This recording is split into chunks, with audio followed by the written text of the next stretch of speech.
We use I'd rather or I would rather to describe a preference of one thing compared to another thing.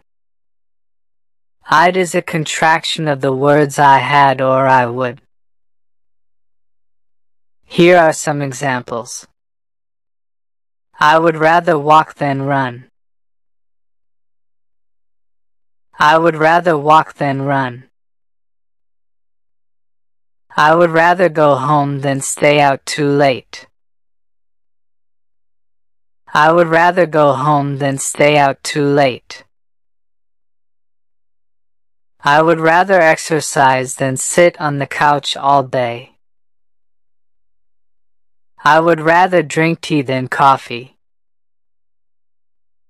I would rather drink tea than coffee. I would rather listen music than watch television. I would rather listen music than watch television. I would rather talk about later.